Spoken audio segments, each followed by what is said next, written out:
வணக்கம் நேர்களே. கச்சா எண்ணெய் விலை தொடர்ந்து அதிகரிச்சுக்கிட்டே இருக்கு.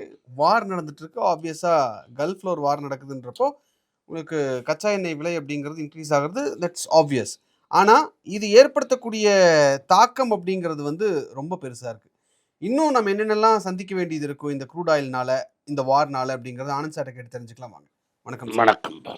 சார் க்ரூட் ஆயில் 85 இருந்ததுல சார் போன வாரம். இந்த தடவ 112, 118 அந்த லெவல்ல வந்து நிக்குது. 150 வரைக்கும் போகும்னு சொல்கிறாங்க. ம். ஃபஸ்ட்டு வந்து நேற்று சவுதி அரேபியாவில் ஒரு மிசைல் அட்டாக்ல ம். முதல் இந்தியன் ஒருத்தர் இறந்துட்டார். அது ம். நம்ம எல்லாம் ம். ரொம்ப வருத்தம் தெரிவிக்கணும். நம்மளோட மக்கள் அங்கே 1 கோடி பேருக்கு மேலே இருக்காங்க. ம். நிறைய பேர் அவங்களா ஓடி வராங்க. எப்படியோ ஓமான் வரைக்கும் வண்டியை ஓட்டி வராங்க.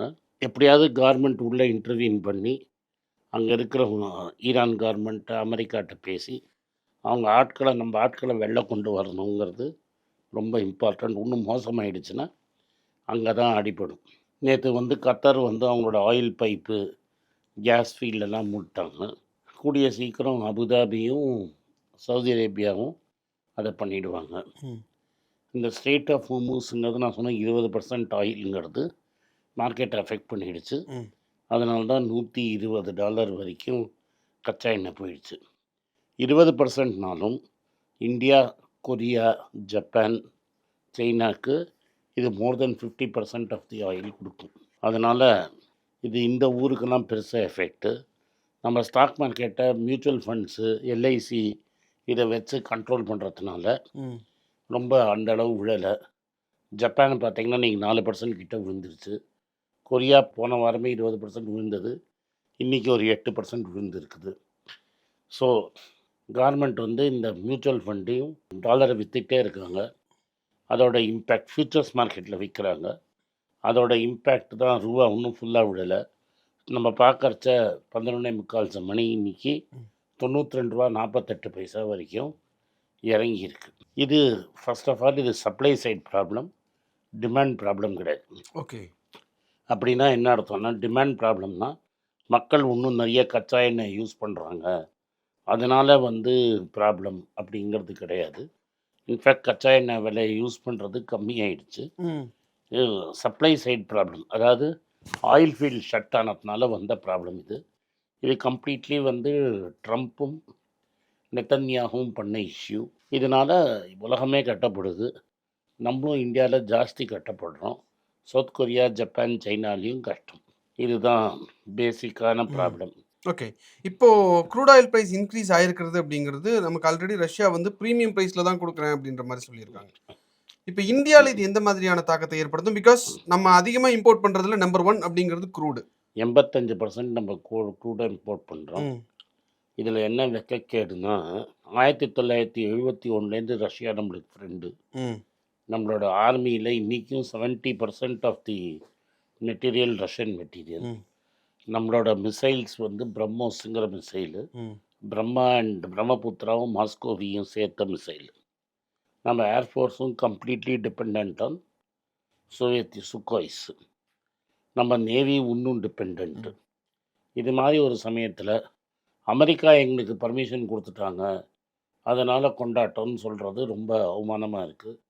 நீங்கள் முன்னாடியே நீங்கள் போன வாரமே போட்டிருந்தீங்க, அடல் பிஹாரி வாஜ்பாய் எப்படி பேசினார், மேடம் காந்தி எப்படி பேசினாங்கன்னு. நம்ம போய் ஒரு நண்பர்கிட்டேன் கச்சா எண்ணெய் வாங்கிறதுக்கு 3வது ஆள்கிட்ட பர்மிஷன் வாங்குற அளவுக்கு இந்தியா ஆகிடுத்தே அப்படிங்கிறது ரொம்ப வருத்தமாக இருக்குது. இவங்க 2 பேரும் முன்னாடி இருந்த பிரதமர்கள் எப்படி பேசினாங்கன்னு போட்டிருக்கீங்க நீங்கள். அன்றைக்கி மேடம் காந்தி வந்து வாஷிங்டன்லேயே பேசினது, தட் இஸ் எங்கள் பிரசிடெண்ட் உட்காந்துட்டுருக்கான் ஒயிட் ஹவுஸ்லேருந்து ஒரு 3 கிலோமீட்டர் தூரத்துலேயே அது மாதிரி பேசின நாடு எங்கே? இன்றைக்கி நம்ம வாயே திறக்காத நிலைமையில் இருக்கும். அப்படியே கூட நீ யாரடா கொடுக்கறது பர்மிஷன்னு கேட்க தெம்பு நம்மளுக்கு இல்லை. இதுதான் இன்றைக்கி நம்ம நிலைமை. இதனால் என்ன ஆகும்? முன்னாடி ரஷ்யா அவன் பழப்புக்கு நம்மளுக்கு டிஸ்கவுண்ட்டில் கொடுத்துட்டுருந்தான். ஒரு நண்பன்ட்ட ஆயில் வாங்கிறதுக்கு நீ போய் இன்னொருத்தன்ட்ட பர்மிஷன் வாங்கிட்டு வருவியாடான்னு கேட்டு மார்க்கெட் ரேட்டில் கொடுங்குறான். அப்போ $115 போனால் எடு, இல்லாட்டா போங்கிற நிலைமைக்கு வந்துருச்சு. இதனால் என்ன விளைவுகள் அப்படின்னு நீங்கள் பார்த்தீங்கன்னா, பெட்ரோல், டீசல் விலையில $40 இருக்கும்போதே நம்ம ரூ. 100க்கு வித்துட்டு ஆமா. இருந்து வரி வசூல் பண்ணிட்டு இருந்தோம். வசூல் வேட்டை நடந்துட்டு இருந்தது. அந்த வசூல் வேட்டை இப்போ முடியணும். ம். எய்தர் பப்ளிக் செக்டர் கம்பெனியா பூட்டு போடுற மாரி கடன் வாங்கணும். ஓகே. இல்ல விலைய ஏத்தணும். டாக்ஸ கட் பண்ணணும். டாக்ஸ கட் பண்ணா உங்களோட ஃபிஸ்கல் டெஃபிசிட் எகிரும். ஃபிஸ்கல் டெஃபிசிட் எகிறுனா கடன் வாங்குறது ஜாஸ்தியாகும். விலைவாசி கூடும். இன்ட்ரெஸ்ட் ரேட் ஏறும். இத அவாய்ட் பண்ணணும்னா நீங்க பண்ண வேண்டியது ஒண்ணே ஒண்ணு தான். பெட்ரோல் விலை, டீசல் விலைய ஏத்தணும். பெட்ரோல், டீசல் விலைய ஏத்தினீங்கன்னா, விலைவாசி ஏறும். திரும்பி வட்டி விகிதத்தை ஏத்தணும். ம். எப்படியா இருந்தாலும் வட்டி விகிதம் 103 இப்படி இது ஒரு 1 1/2 மாசம் கன்டின்யூ ஆச்சுன்னா, 1 மாசம் கன்டின்யூ ஆனாலே இது ரொம்ப பேசும். அப்போ வீடு வாங்கியிருக்கிறவங்க, கார் வாங்குனவங்கலாம் பிரச்சனை தான். பிரச்சனை. இன்னொன்னு இதில என்ன ஆகும்னா, ரூபாயின் மதிப்பு விழுந்துண்டே போகும். ம். எவ்வளோதான் நீங்க வித்தாலும், அத சதம் நிச்சயம்ங்கிற லட்சியத்துக்கு, ம். தலைவர் லட்சியத்துக்கு, ஜியோட லட்சியத்துக்கு அது போய் சேரும். அதாவது நிச்சயம் தாண்டி லட்சியமும் போயிடும். 2 வருஷத்துல அது இன்னும் கிளாரிட்டியோட உங்களுக்கு தெரியும். ம். இதனால இன்னொரு வேலை என்ன ப்ராப்ளம்னா, நம்ம சாப்பாட்டு பண்டம் நிறைய இம்போர்ட் பண்றோம். ம். 80% நம்ம பாப்புலேஷன் நான்வெஜ் சாப்பிட்டாலும், வாங்கும் சக்தி இல்ல நம்மட்ட மக்கள்ட்ட. அதனால பருப்பு வகையறா நம்ம வெளிநாட்டிலேருந்து வருது. ம். அதனால பருப்பு விலை ஏறும். பருப்பு விலை மட்டும் ஏறாது. நம்மளுக்கு குக்கிங் ஆயில் பாம் ஆயில் தான் வாங்குறோம். அது இந்தோனேஷியா, மலேசியாலேருந்து வருது. அதுவும் விலை ஏறும். ஏன்னா இந்தோனேஷியா, மலேசியாட்ட நிறைய கச்சா எண்ணெய் இருக்கு. ஓகே. அதனால அவங்களோட கரன்சி அவ்வளோ பேடா அஃபெக்ட் ஆகாது. அதனால நம்மள மாரி மோசமா அஃபெக்ட் ஆகாது. அதனால பாம் ஆயில் விலை ஏறும். ம். பாம் ஆயில் விலை ஏறும், பருப்பு விலை ஏறும். இந்த கோழிக்கு குடுக்குற சில தீவனங்கள் நம்ம இம்போர்ட் பண்றோம். ஓகே. அதனால கோழி விலை ஏறும், முட்டை விலை ஏறும். ஆனா சில பேர் கோழி, முட்டை எல்லாம் சாப்பிடுறதில்ல என்ன மாதிரி. அம்மையாரும் சாப்பிடுறதில்ல. அத ம். பத்தி அவங்களுக்கு கவலை கிடையாது.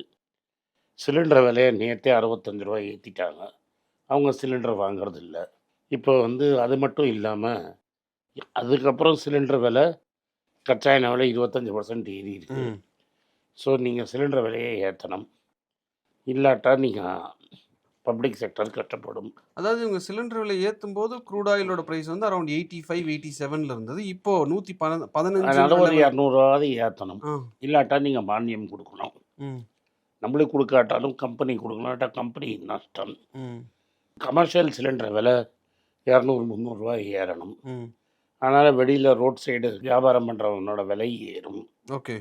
இந்த கல்யாணம் அங்க இங்க கான்ட்ராக்ட் போடுறவனுக்கும் விலை ஏறும். ரெஸ்டாரண்ட்லேயும் காசு ஏறும்.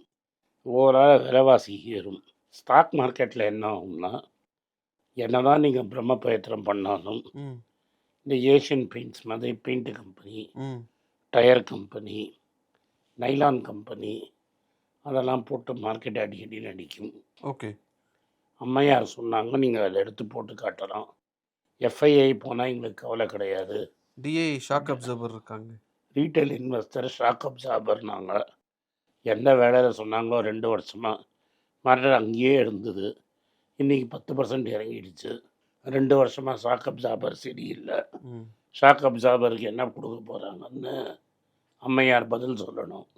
Okay sir. பட் இதுங்க ம். 2 வருஷத்துக்கு முன்னாடி இந்த லெவலில் மார்க்கெட் இருந்ததுங்கிறீங்க. அன்றைக்கி ரூபாயின் விலை 85. ம். இன்றைக்கி ரூபாயின் விலை 93. ஏன் 93ன்னு சொல்கிறேன்னா, ஸ்க்ரீனில் இவ்வளோ தெரியும். நீங்கள் போய் பேங்க்கில் கேட்டிங்கன்னா கமிஷன் போட்டு 94, 95 ஆ. கேட்பான். ஸோ 10% காலி. ஸோ மார்க்கெட்டில் நீங்கள் ஒரு 10% எடுக்கணும். ஏன்னா அதே லெவலில் டாலரை கம்பேர் பண்ணுறச்ச. ஓகே. ஸோ 21 தான் ரியல் ரேட்டு. ஷாக் அப்சார்பரோட கதி என்னங்கிறதுக்கு பதில் யாராவது சொல்லுவாங்களா? சில பேர் 24ல் ஸ்டாக் மார்க்கெட்டில் இன்வெஸ்ட் பண்ணுங்க, இனிமேல் இப்போ மிஸ் பண்ணிட்டீங்கன்னா வாய்ப்பே வராது திரும்பினாங்க. எலெக்ஷனுக்கு முன்னாடியும் சொன்னாங்க, எலெக்ஷனுக்கு அப்புறம் சொன்னாங்க. அவங்கெல்லாம் ரீட்டைல் இன்வெஸ்டருக்கு என்ன கொடுக்க போகிறாங்க? ம். அதான் எஸ்டிடி இன்க்ரீஸ் பண்ணியிருக்காங்க சார். எஸ்டிடி அதுவும் வரி ஜாஸ்தி. ம். நான் என்ன கொடுக்க போகிறீங்கன்னு கேட்குறேன். சரி, இவ்வளோ கஷ்டத்தில் இருந்தால் ஒரு நற்செய்தி வேணும். தங்கம் விலை குறைஞ்சிருக்கு. ம். ஏன் குறைஞ்சிருக்குன்னா, துபாயில் யாரும் வெள்ளை எடுத்துன்னு வர முடியல. குருவிலாம் இல்லை. துபாயிலே டிஸ்கவுண்ட்டில் விற்கிறாங்க கோல்டு. இங்கேயும் மார்க்கெட்டில் கேஷ் இல்லை, அதனால் டிஸ்கவுண்ட்டில் போயிட்டுருக்கு. ஒரு வாரத்துக்கு இந்த டிஸ்கவுண்ட் இருக்குன்னு நான் நம்புகிறேன். சார் இன்னொரு விஷயம், இந்த கோல்டை பொறுத்த வரைக்கும் அவங்க சொல்கிறது என்ன சொல்கிறாங்கன்னா, F&O பண்ணுறவங்க மார்ஜின் ஃபெசிலிட்டிக்காக கோல்டு கையில் விற்றுட்டு புரோக்கர் இல்லை நீ கட்டின மார்ஜின் முடிய போகுது எக்ஸ்ட்ராவாக கட்டு அப்படின்னு சொல்லும்போது கையில் வச்சிருக்கிறத நான் எடுத்து இப்ப அதெல்லாம் கட்டிட்டு சொல்ல இருக்காங்க. வேணான்னு பார்த்தேன். நீ ஏன் சொல்ல வைக்கிற? இந்த மார்க் டு மார்க்கெட் இப்போ அடுத்தது வந்து silver will follow the suit அப்படின்ற ஒரு விஷயம் இருக்கு. சில்வர் மற்ற மார்க்கெட்டில் விழுந்துருச்சுங்க. ஏன்னா இந்த மாதிரி மார்க்கெட் விழும்போதும் ஏறும்போதும் பயங்கர வாலட்டைலா இருக்கிறப்ப நம்ம ஆட்கள் பொதுவா பண்றது நம்ம என்ன ட்ரேடிங் பண்ண தான். அது உங்கள் புத்தி. ம் நான் சொல்கிறது